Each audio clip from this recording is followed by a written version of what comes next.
All right, hello and welcome back to my Sufferfest. I'm Wilton and this is Betsy, my 2015 Ford Expedition that we picked up in San Diego for about $6,500 from a government auction.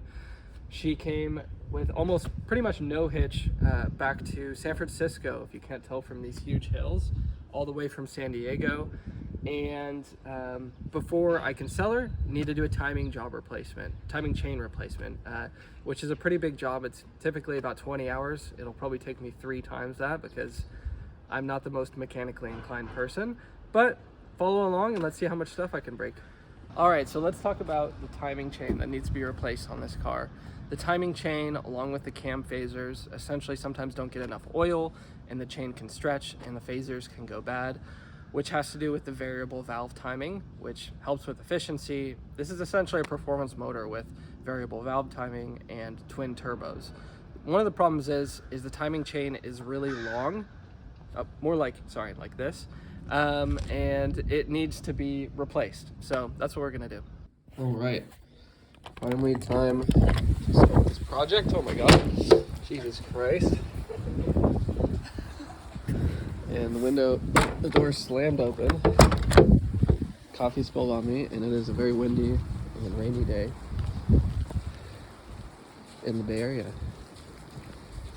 Been very lucky to have parked up my Expedition, my uncle's garage. I'm staying at his right now. Obviously can't do any work outside. Not that I want to, it's such a big project anyway. So first thing we're gonna do is drain the oil. I know it's been sitting and that's not the best practice, but I'm not about to go drive this car around. And it just had its oil change, so I'm gonna put some Motorcraft or synthetic oil and a Motorcraft filter in it. So maybe I'm gonna find a way I can prop my phone up so you guys can watch me. This is going to be a long one, so we'll see how much I can record on my phone. I might have to just speed it up. Essentially, we're just taking all of this junk out and then the whole front end of the engine off. And wish me luck. So here we are now. I had to take the front wheel off, take part of the fender guard off, and this is really, in my opinion, the best way to get to this petcock. You know, here I am, of course, like an hour later. I still haven't drained the damn coolant. This is, you see where the red cap is? That's how you drain the coolant. But of course, Ford and all of their omniscience put the frame rail, they have the frame rail right under the petcock. So I don't know if they didn't have better space to design this radiator or whatever, but if you open it, it's just going to spill all over the frame rail, and I just can't do that because I'm in a garage. See, at Ford, they use funnels differently. It's not that I'm, not that they're the dumb ones. You just have to turn your funnel upside down to drain the coolant. So that's where we are, and I'll keep you guys updated and see if I've managed to empty all of the coolant to cover the entire square footage of my uncle's garage.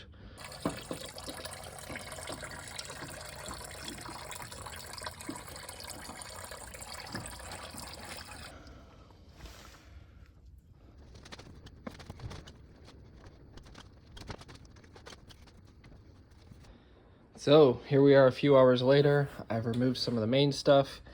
In the instructional videos, I think there's 4 of them, and the first 2 are about 45 minutes long. You'll be pleased to know that I'm about 15 minutes into the first one, so 15 minutes of this video is about, I don't know, like 4 hours of my time.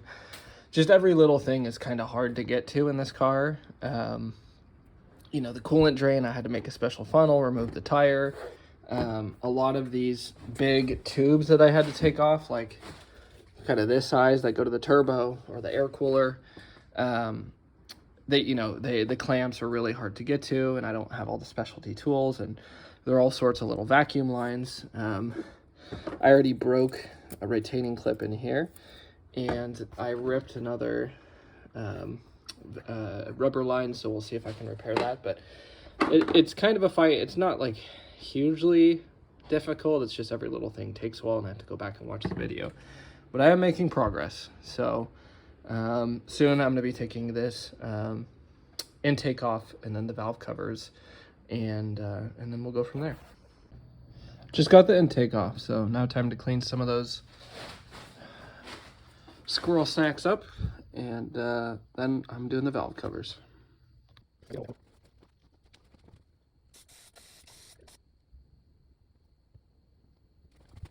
Supposed to pull the red locking tab. I've broken 3 of those. Push this little detent right there, and then this thing should slide right off. But most of them, that's not the case. And I'm just ruining this plastic. There we go. There we go. Maybe I should spray it down. Nah, I'm just gonna keep going until I break some more stuff.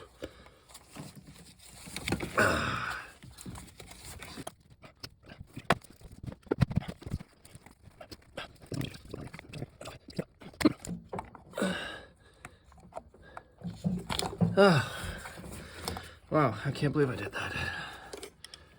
Don't ask me how.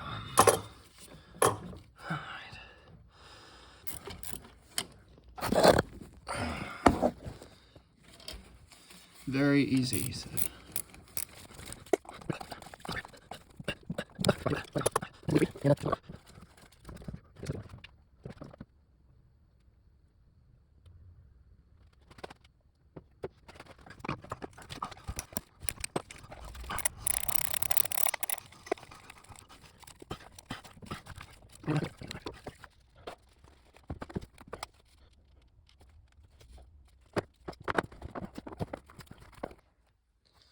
It's been 22 minutes and I'm ready to fucking just get this thing towed to the Ford dealership. Just taking the valve covers off, every single, do you see these nuts? They're all exposed on this side. 1, 2, 3, 4, 5. Those are easy to get to. But on the other side, the hardest part to get to, every single one of them has this plastic cover which holds in the wiring harness here. And you can't see it here, but do you see this zip tie right there? Underneath it is this little plastic cylinder that's sitting on the top of this nut. And it doesn't just pull out. Like, I can't just go in here and pull it fucking out. So I have to go in there with my pry bar and pry them out, cut the zip tie, and there's just, it's hard, you know, like here I am standing, I'm like reaching as far as I can in, otherwise I have to put my whole belly on here and that's not comfortable, and then I have no leverage. So I'm just bitching, but this is getting to me, I'm not gonna lie. I mean, I'm like however many hours into this, I haven't even gotten the damn valve covers off. Like, Ford, come on.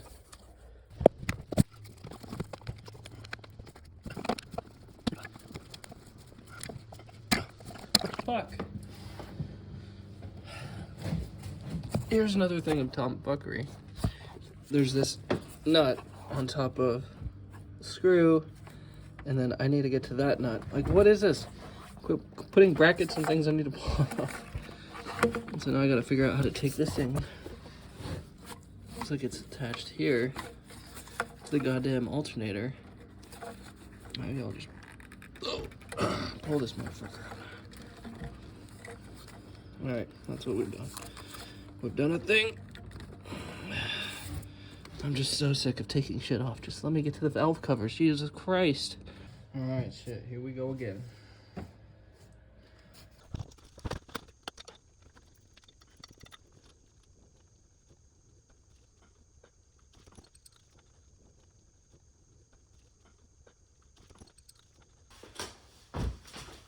It's a Ford.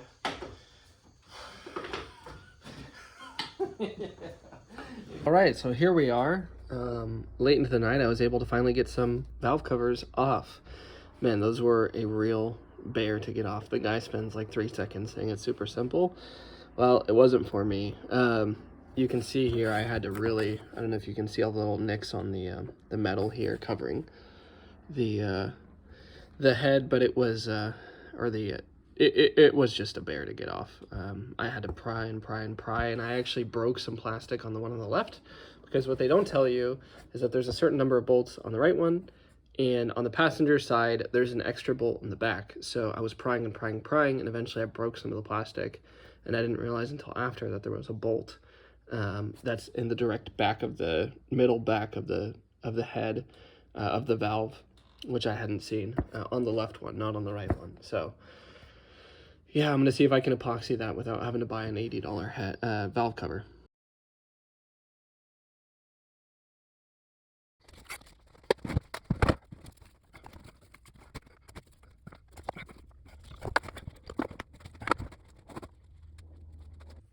Yeah. So my vacuum bleeder, I didn't realize it needs shop air. I thought I could pump it. So what I did there's a bunch of coolant behind the water pump here. So what I did is I stuck a tube in here to the bottom, and then I sucked on the other end, and once it started coming out, I threw the tube down here, and you can see you really need to empty that out because this is like several cups worth of, let me see if I can get this out one hand. Maybe not. Oh, several cups worth of freaking coolant. So yeah, damn, need to go wash my mouth out. That was disgusting.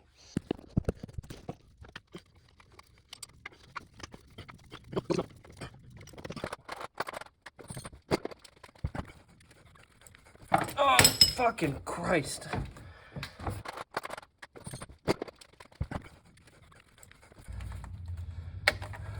There we go. Ah. Victorious. All right, so this little stretchy bolt was a bear. I used a ratcheting strap. Some guy said in a YouTube comment that he put a little cat claw in toward the pulley and then torqued it up. Maybe if I were to do that again, I might try it, but it took me about a good 15-20 minutes just to get this off. So now that that's off, we're gonna work on getting the crank pulley off. I got a special tool from O'Reilly's and we'll see if it works. The regular, so usually when you take off a harmonic balancer, it has like threaded holes that you can thread the thing into, and essentially as you thread in, it'll back out. But on this one, you have to have a claw. O'Reilly's didn't have the part that I was looking for, but actually the Chrysler harmonic balancer remover is the one that I got that looks similar, so we're gonna see if that works. The other guy on YouTube had a air gun. I do not have one of those. That would be easier to kind of pop it off. I'm afraid I'm just gonna spin the engine here. So also this angle is not great. All right, so what I'm trying to do is wedge something in the harmonic balancer so I can pull it off, because if I turn it left, like trying to remove the bolt, it'll move the entire balancer and the engine will rotate. So what you can do is you can wedge something in there like I've done. It's maybe not the most approved way to do it, but God.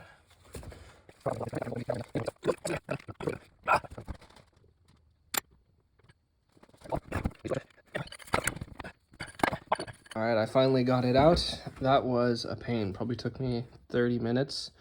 You can see what was going on here. I had the right size socket, but the socket that I had was 1/2 inch, and the biggest wrench I had was 3/8, and then the biggest ratchet I had was 1/2 inch.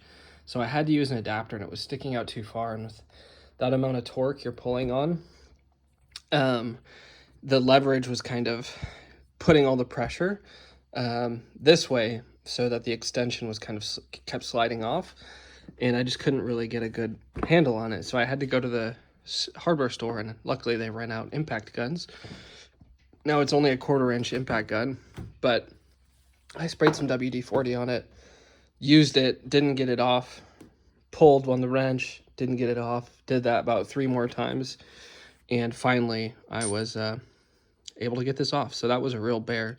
You can see here, this thing really needs replacing. You should always replace your harmonic balancer bolt anyway, but this thing, can you imagine what I would have had to do if I wasn't able to get this off? I mean, geez. All right, here we go. Got the bolt out. Gonna try using this to get the pulley off. Let's see how that goes.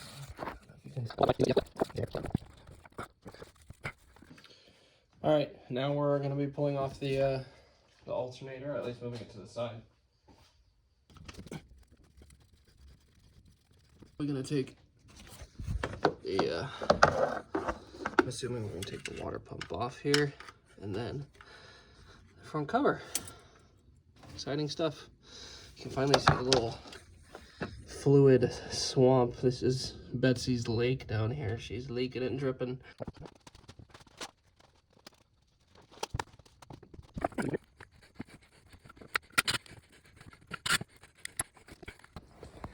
All right, day number, what are we on, 4, 3, 4? Who's keeping count, right? I have almost removed this front cover. It's been a real bee to get to. I think there's a bolt at the bottom, but I just could not feel it. Holding on some sort of metal strap. Why they did that? Oh my God, I do not know. You can see it's pretty much off, except for that one thing. So I was sawing at it. I was using wire cutters to try and get off, but it's metal. I watched a YouTube video that showed a diagram, and I probably should have looked at the shop manual, honestly, but I think there might be a nut holding it on as a last little, you know, last little stand against me. And it comes right off, of course. Great. All that, it was this thing I was trying to cut off. And so I was hacking at it. I literally got out the blade. You can see I just, well, anyway, stupid. Very stupid. Whew. Let's see how this chain's doing. Seems pretty solid to me, honestly. Did have some slap in it when I went there earlier, but the main problem with this is it's one chain apparently, and so they went to 2 chains after all the issues. They should have realized 2 chains is better than 1, obviously, or there wouldn't be a wrapper called that. So here's some evidence that we may be having an issue. You can see this tensioner here is pretty much pushed out all the way, I think, as far as this can go. So as there builds up slack in the chain, this little rod starts to push out farther and farther and farther to keep tension on the chain. And you can see here it's pretty far out.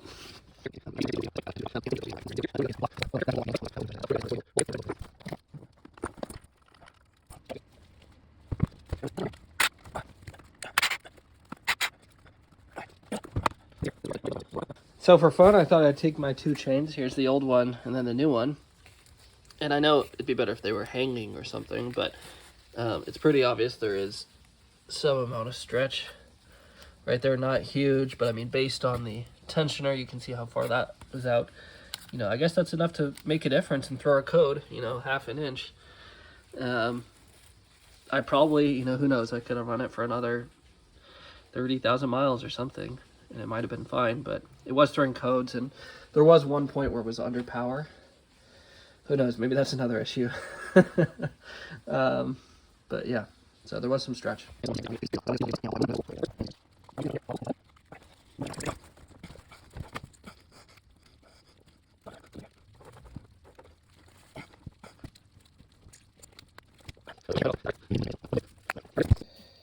All right, folks, I am somehow still here with grease on my nose. Hello, well, this is probably pointing. And the engine has not defeated me yet, although it reveals to be seen if it will defeat itself with my poor work. Right now I'm just putting back the cam phasers, the new cam phasers that I got, and replacing the tensioners. Get the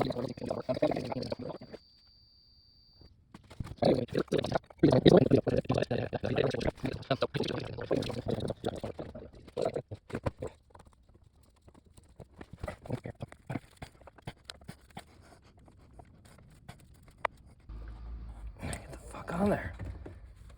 Why can't I get both of these mothers on there? Fuck. You're starting to piss me off. Really starting to piss me off. All right, let's work on getting those phasers tightened down.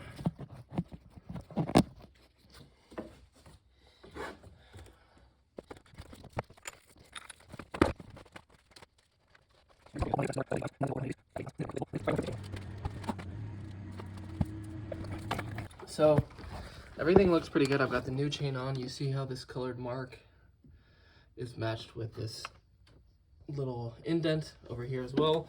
And then down here, the only thing I'm a little worried about, this is matched up with the indent here. In the middle pretty well, but there is some kind of slop here.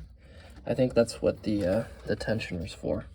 So here's the tensioner in place. It hasn't been released yet. Check this out. This is the tensioner that used to be on it. You can see it's pretty much out all the way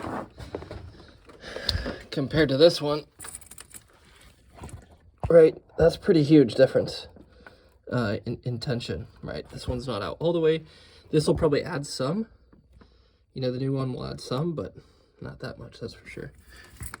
So there you go.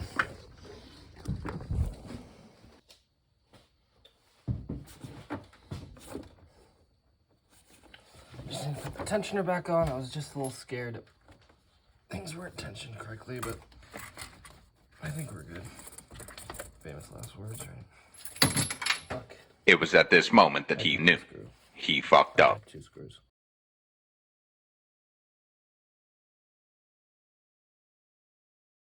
So this is why you should never become a mechanic.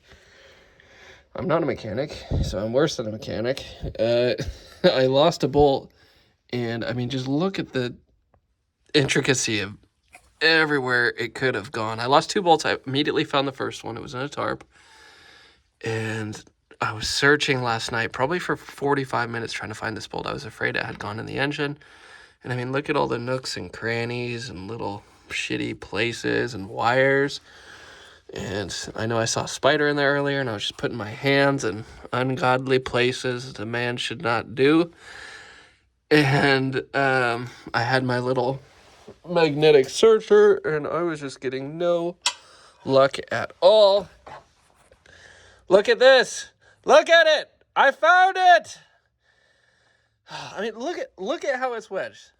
Like, look at how it's wedged. The most improbable, like, little cranny. Oh my God, shoot me. And bring me back to life, because that's how I feel. Man, I just really did not want to go to the hardware store to get a new bolt. I wanted the exact bolt that I had. There we go. All right, now I'm going to go do a dance of celebration and worship the car gods, because that, sir, was well earned. All right, now that I've lost 2 years of my life over worrying about that little nut, and I have found it. I found it. It's time to start patching things up together. So I will very carefully take this. In fact, I'm going to do 1 bolt at a time. Put this tensioner.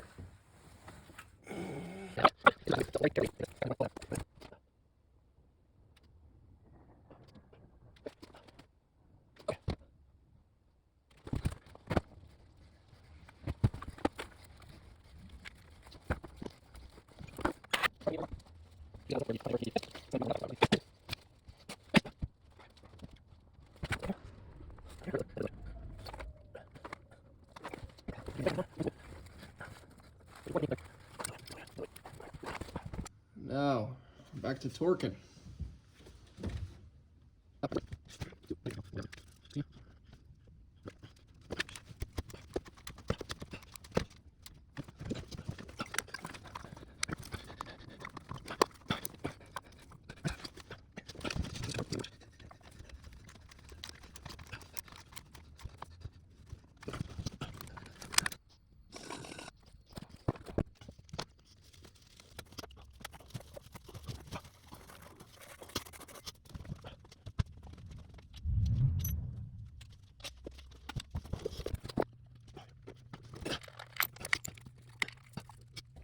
Wonder Dog comes to the aid of Wilton in his time of need.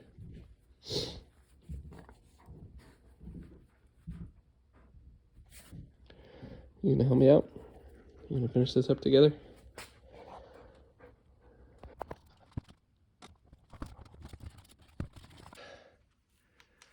Hallelujah. It's put back together, if you can believe it or not. Got the jungle base on my computer. Flashlight in the mouth because the headlamp has run out of battery for the 3rd time. I don't know how many hours, honestly, but I spent like a week and a half on this thing collectively. What a project. I'm no mechanic by any means. So obviously this probably took me twice as long, maybe 3 times as long as somebody else with the experience, but this one was a doozy. Even the normal stuff fought me. The valve covers, the harmonic balancer, bolt, getting that off, getting the pulley back on, the harmonic balancer pulley back on, getting to the coolant, getting some of these turbo inlet pipes on is really difficult based on the angle, but man, I'm glad to be done. So fingers crossed the engine doesn't explode. I say it's 50-50. There was a little bit of slack in the chain, but I guess that's normal. And I was looking at videos of other people doing it. I guess the tensioner will pick it up. I don't know. So I'm going to fill it back up with oil, coolant, check all my fittings. I'll make sure that the oil drain plug is torqued properly. I'm pretty sure I did, but yeah, here's the last little guy that goes on there. And yeah, exciting stuff.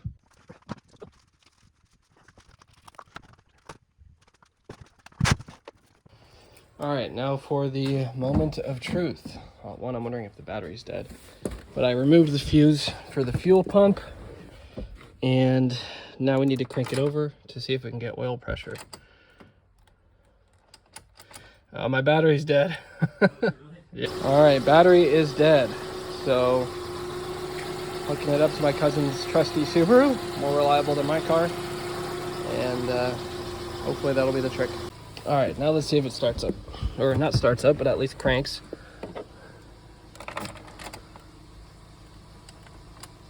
Oh, nothing. Maybe I didn't plug it in all the way, or I missed a ground or something. All right, come on, baby. Bring the thunder, bring the lightning. Nothing. Oh no. No luck, it's not turning on. There's some sort of electrical issue. When I put the key in, it doesn't even start, so okay. I must have done something wrong. And when I test this auxiliary battery, it's now at 5 volts and dropping in front of me. So obviously I'm losing power somewhere, but is that enough to prevent me from, when I turn on the key, it doesn't even show anything, like no power at all. Silly me, all I had to do was follow the wires. I kept looking at this one, and when I tested it, it was giving me weird numbers, and all I saw was it going down here, but I didn't realize it was loose. I forgot to connect it. So, boom, boom, boom. This may be our culprit. All right, so let's try that again. I've got that attached. Let's try taking the 20 amp out and cranking it. I don't really worry about this stuff. I don't even know if I'll have enough power. Let's really crank it. So let's see if there's compression. Look at that. Things are turning on. Making the nice forward noise.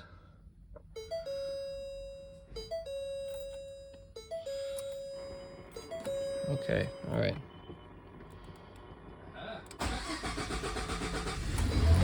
Oh, it started without the fuel thing on. Well, it started, and the compression sounded really good. So, wow. So I actually pulled the wrong one on Ford Tech Make You Loco. He pulled out this one, number 27, but that's actually the 4x4 one. So you want to pull out the number 5, which is boom, boom, boom, boom, boom. This one apparently. So, but it started right up, so I'm not super worried. And oil pressure has gone to high, and it sounds good. So I think I freaking did it.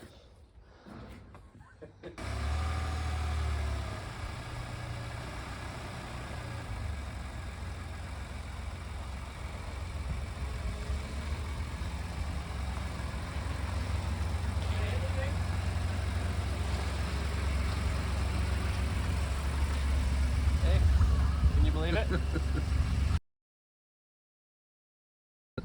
So not after 30 minutes of driving, I got another check engine light. I looked it up, and it says crankshaft position, camshaft position,